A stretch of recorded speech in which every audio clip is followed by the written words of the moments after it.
In the days after the September attacks, there were countless rumors about strange coincidences surrounding the events. One report about a group of Middle Eastern men spotted the morning of September 11th parked just across the river from New York City has not gone away. Investigation of their presence has led to questions about whether Israel was conducting espionage on U.S. soil. We're joined now by ABC's John Miller with an exclusive report this evening. That's right, Elizabeth. This is a case that took the FBI and the CIA more than 2 months to sort out, while 5 Israelis waited in jail. It began when this woman was watching the Twin Towers burning from her apartment in New Jersey. She noticed 3 men on top of a van, posing for pictures with the towers burning in the background. And I could see that they were like happy. You know, they didn't look shocked to me. You know, they didn't look shocked. I thought it was very strange. The witness called police, who stopped the van hours later and arrested 5 men.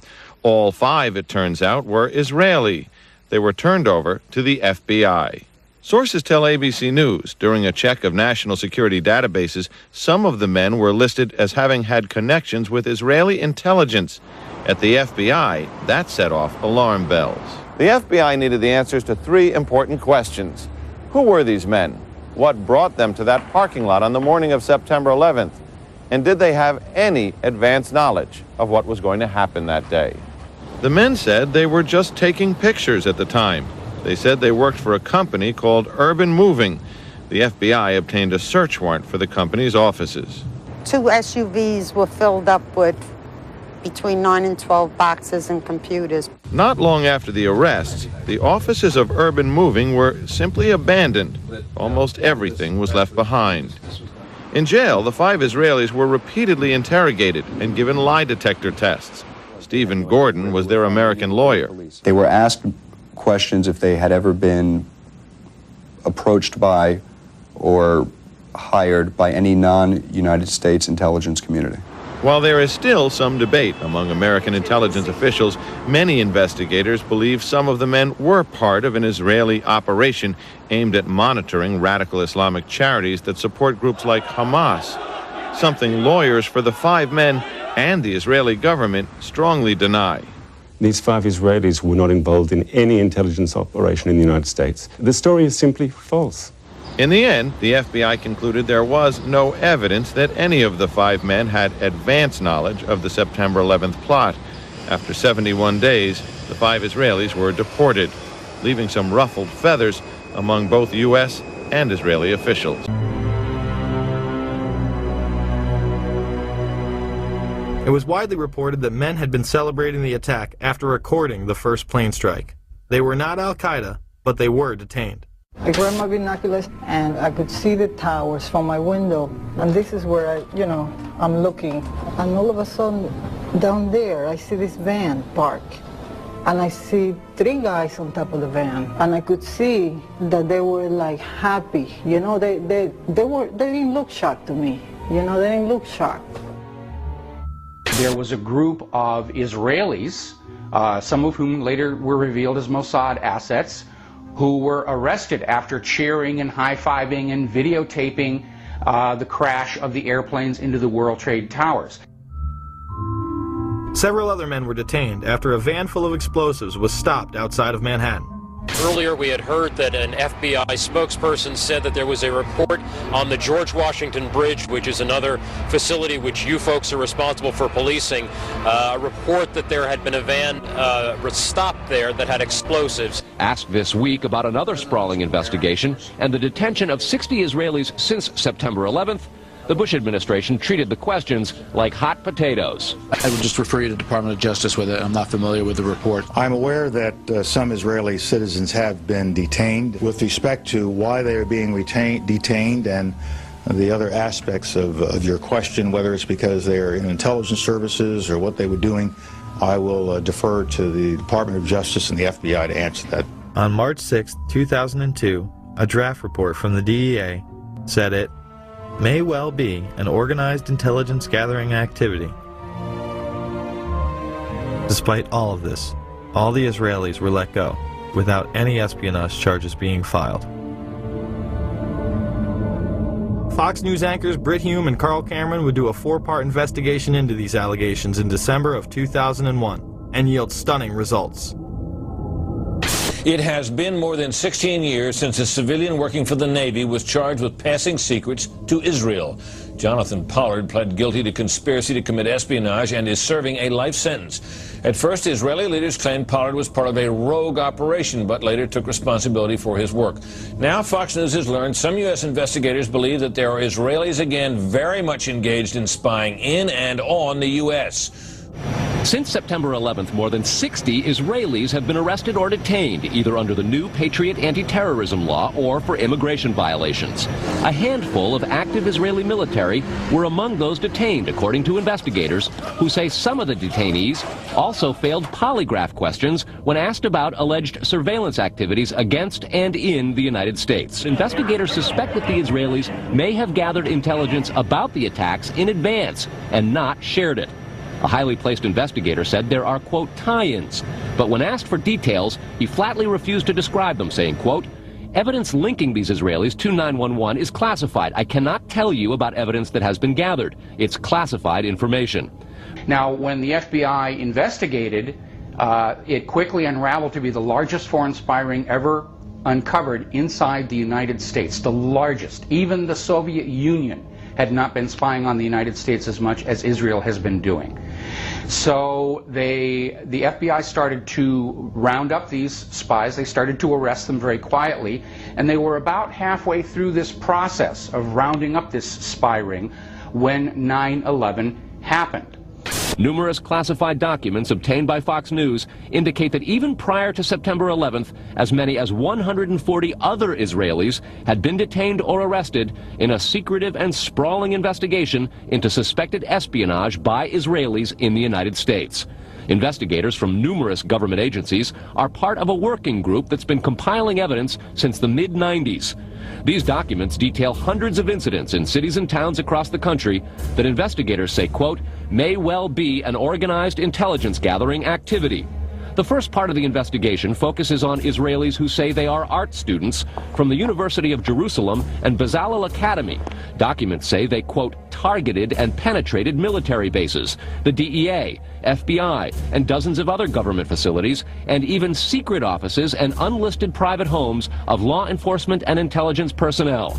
The majority of those questioned, quote, stated they served in military intelligence, electronic surveillance intercept, and or explosive ordnance units. Why would Israelis spy in and on the U.S.? A General Accounting Office investigation referred to Israel as Country A and said, quote, according to a U.S. intelligence agency, the government of Country A conducts the most aggressive espionage operation against the U.S. of any U.S. ally. The document concludes, quote, Israel possesses the resources and technical capability to achieve its collection objectives. What about this question of advanced knowledge of what was going to happen on 9/11? How clear are investigators that some Israeli agents may have known something? Well, it's very explosive information, obviously, and there's a great deal of evidence that they say they have collected. None of it necessarily conclusive. It's more when they put it all together. A bigger question, they say, is how could they not have known? Almost a direct quote, Britt. It is now apparent that this intelligence ring was inside the U.S., had prior knowledge of 9/11, and had a classified role in 9/11, which officials refused to discuss. It was also able to penetrate U.S. intelligence agencies and secret offices, yet all were released. The men who were detained due to the report they were taping the first plane crash and then celebrating and joking about it actually went on television and admitted it was their job to record the attack.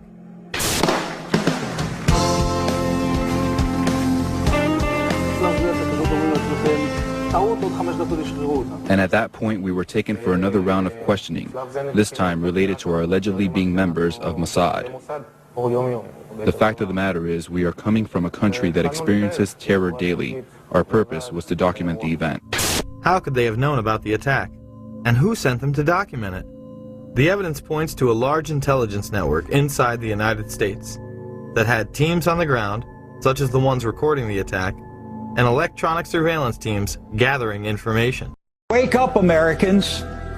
You're about to be pulled into a war with Arabs, with the Muslim world, and you're going to be made to believe that something horrible that happened to you was done by the Muslims.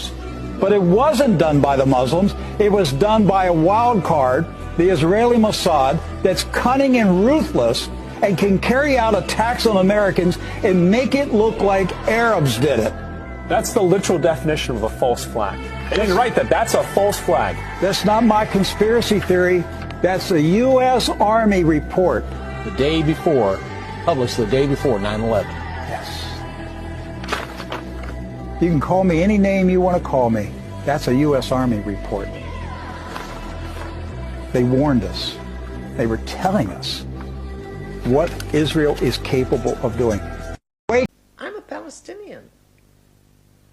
From 21 until 48, I carried a Palestinian passport. There was no such thing in this area as Jews and Arabs and Palestinians. There were Jews and Arabs. השתוללו בטנטורה, היה משהו נורא. טנטורה היה כפר עשיר, בתים יפים, גרים כמו אירופאים, אתה יודע, וגם אנשים היו לבושות ויפה, וזה באמת היה כפר... אחד אנס שם איזה ילדה בת 16, משהו כזה, אתה מבין? אבל זה מכוער מאוד, היה לנו בחור אחד, הוא נפטר, הוא היה פרא אדם, הוא לקח פשוט מאוד, ורצח אותם בתוך המכלאות. בתוך המכלאות, הם היו במכלאות, אתה יודע, חוטי ברזל כאלה, עגולים כאלה, אספו כל הגברים. הם יושבים שם, כולם, על הרצפה, ובא מישהו ולוקח תת מקלע ומתחיל זה, מחליף מחסנית, מה אתה חושב זה? אבל אנחנו לא היינו כאלה.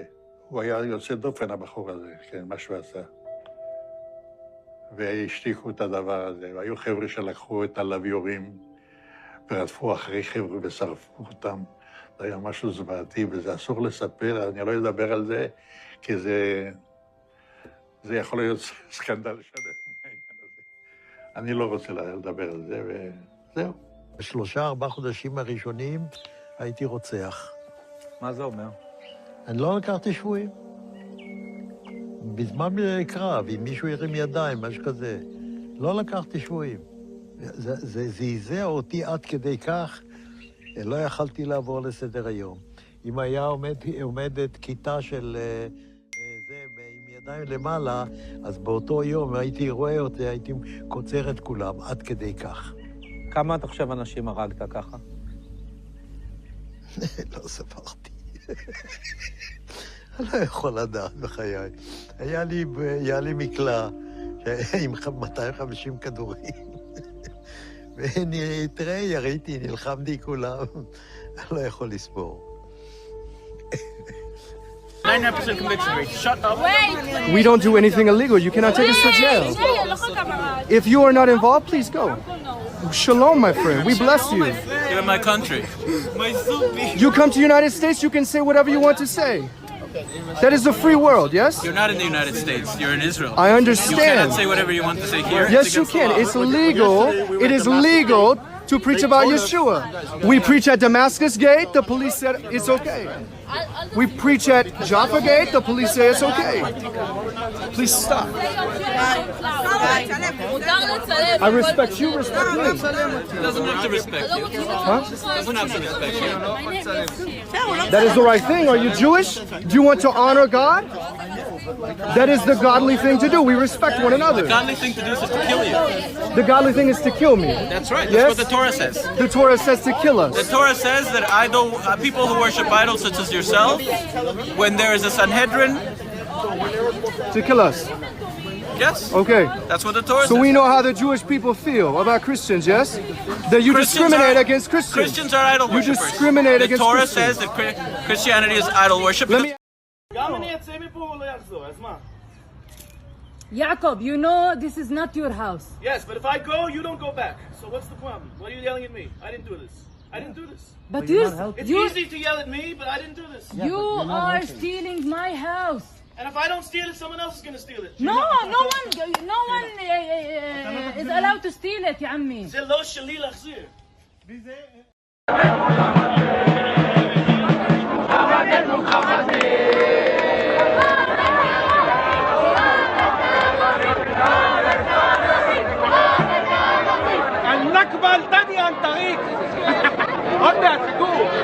הנכבה الثانية מחנה פליטים תקום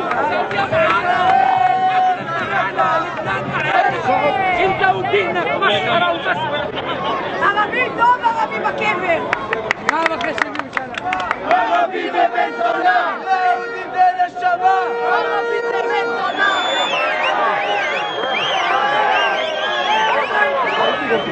شو يربيت ما ديك لو دبرت زي هكذا هي ده